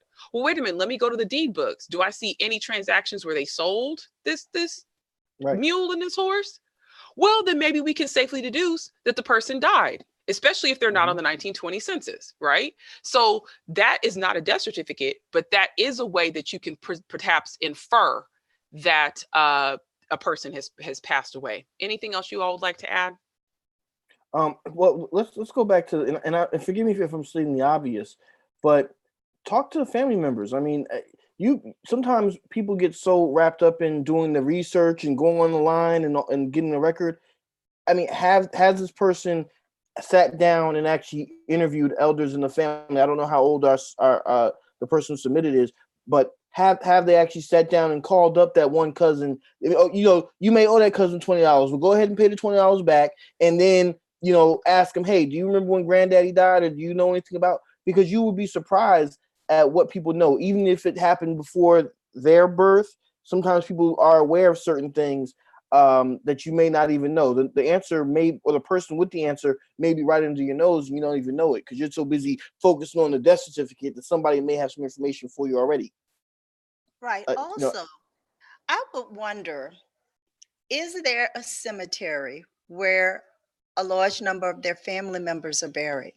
Mm-hmm. I'm right now working on something where I am really looking at my DNA and looking at where people are buried and going to those cemeteries and finding a large number of family members. No death certificate, but maybe they have tombstones. Mm-hmm. And those tombstones may give you the answer that you're looking for. Yeah. So don't ignore the fact that, if there's a burial ground in your community where a lot of your folks are, go there. Spend some time walking through that cemetery. I will also fact, add, I'm since happy this is Shelby County, Zion Cemetery actually is one of the oldest, if not the oldest, Black cemetery in Memphis. Their records have been digitized and they are available online. There is a group of volunteers that came and cleaned up that cemetery, and they actively clean it up. And there was a big, huge effort put forward to do that. So I would look at the death certificates of other family members to get that potential family cemetery. James, what were you going to add? I was going to say, to Bernice's point, I'm happy she mentioned that because I actually had our own True Lewis a while back try to find some death certificates for my fourth great grandparents, Joe and Jane McBride. And guess what? There were none. I know where they're buried, and I have their, I know when they died and all that from their headstones. But True was nice enough to go down to Alabama archives, whatever she had to do. And I have an official document from the state of Alabama, no death record located in the archives. That's just, sometimes it does happen that way. But again, use some of those other tools. Go find out about the family cemetery if you don't know about it. Reach out to the elders. I always use my Aunt Rosa as an example. I'm sitting there trying to find an obituary for my great grandfather, which was her father, Granddaddy Spencer. And one day I'm at her house. It's like, I never occurred to me, just ask. I said, Aunt Rosa, do you have your father's obituary? She said, yeah, baby, do me a favor. Go upstairs, go in my bedroom, open the closet door, and now be careful because there's a blue suitcase going to fall down and hit you in the head. But bring that suitcase down. And sure enough, I went upstairs, opened the door, suitcase hit me in the head. I brought it downstairs, opened it up. Tons. I mean, literally had to be about 200 obituaries in there of different relatives and friends of hers. Okay. So you never know what some people that in your life may have in that one closet or in that basement somewhere. Right. Also, look for a family Bible. Mm-hmm. Something may be in that Bible, but because you never looked or you never talked to anybody about it, that's some missing information. So look for the family Bible. And Something else I would also. yeah. Oh, go ahead. True. Go ahead. True. I don't know why this just came up in my head about pictures that are dated. Like daddy dated a lot of pictures, so I'm like, okay, that gives me a time frame that, okay, this was the last time maybe they had seen Uncle Roy, you know. So sometimes those old pictures, you know, you're going through and you're pointing them out, who was this and whatnot. There may be dates back there. There's so many things, but I'll let you continue. Well, Memphis is a major metro area. Shelby, the register.shelby.tn.us used to be run by Tom Leatherwood, but we had that nice sweep of Black women that got into elected offices in Memphis. So now the clerk is, the registrar is Black, and I don't know her name, so I can't search by Tom Leatherwood anymore, but I do know the URL. The reason why I'm directing you there is there are a ton of historical records, not just for Memphis, but for the entire state of Tennessee that live on that register's website. There's also a Shelby County Archives that has old records that are there on site. This is one of those things where stuff is not digitized, so you need to get you behind in a car or on a plane and come down here. It's great. There's wonderful food. It's not just Beale Street. You can see a lot of different things.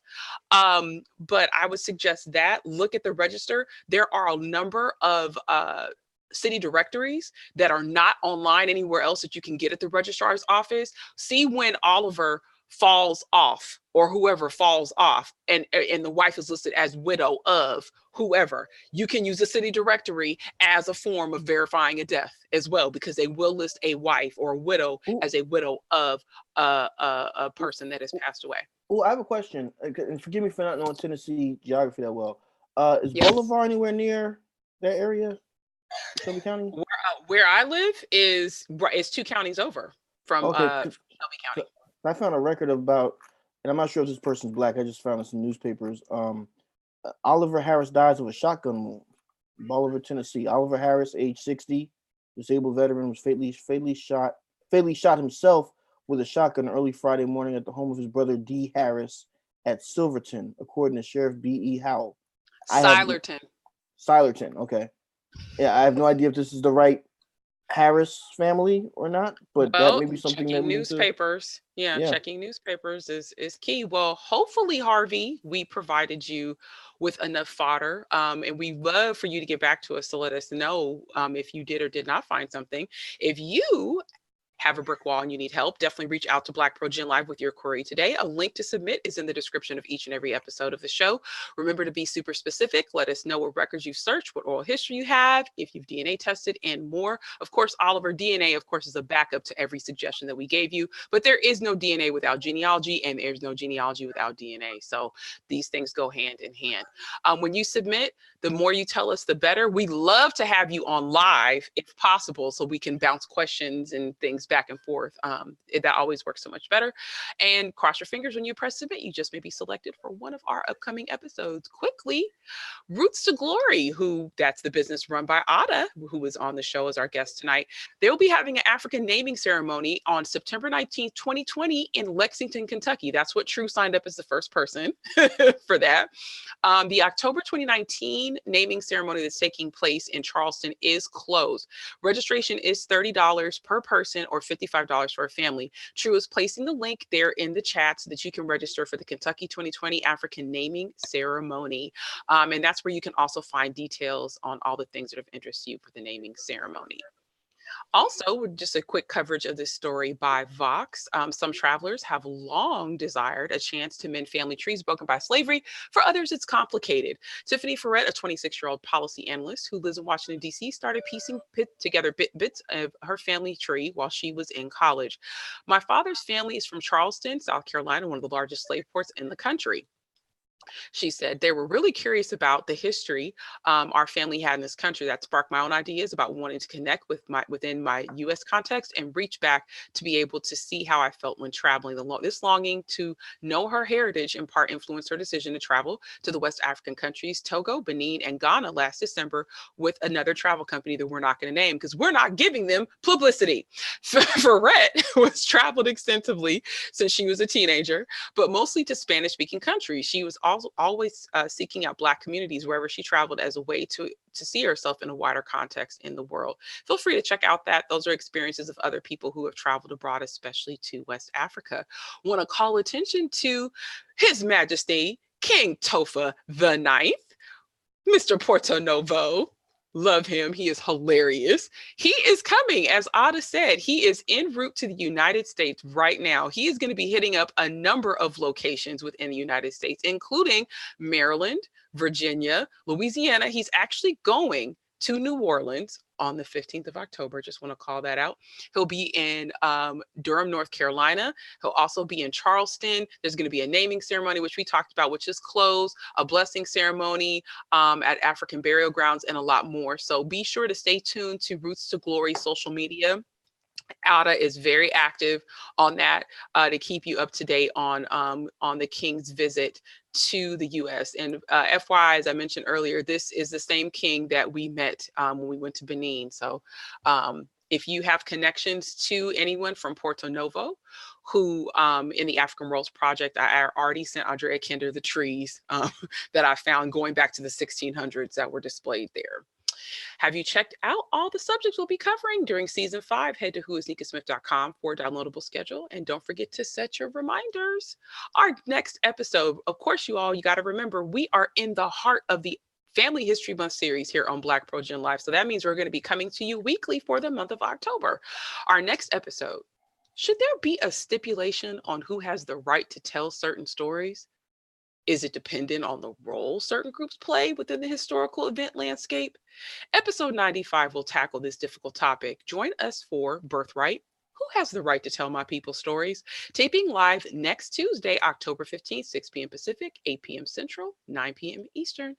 Be sure to tune into the archive of the long-running, but no longer taping, but we still love it anyway, Research at the National Archives and Beyond, hosted by BlackProGen Live panelist Bernice Bennett. Also check out the African Roots podcast, hosted by BlackProGen Live panelist Angela Walton Raji.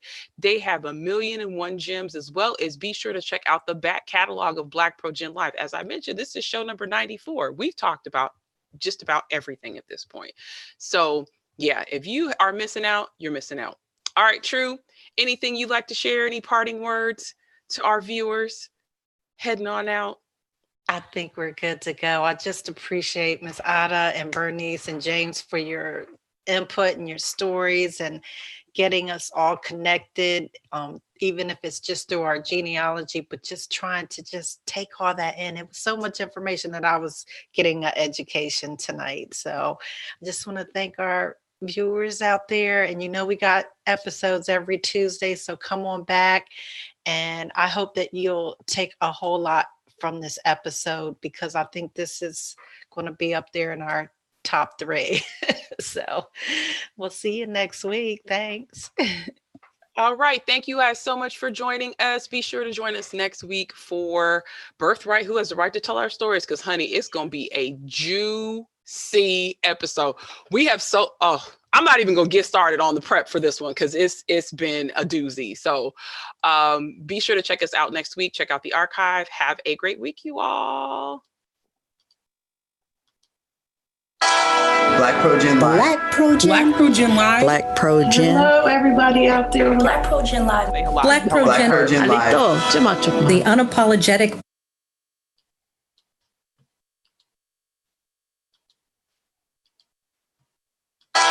BlackProGen Live. BlackProGen Live. BlackProGen. Hello, everybody out there. BlackProGen Live. BlackProGen Live. The unapologetic Black and people of color viewpoint. The place where evidence tells the stories.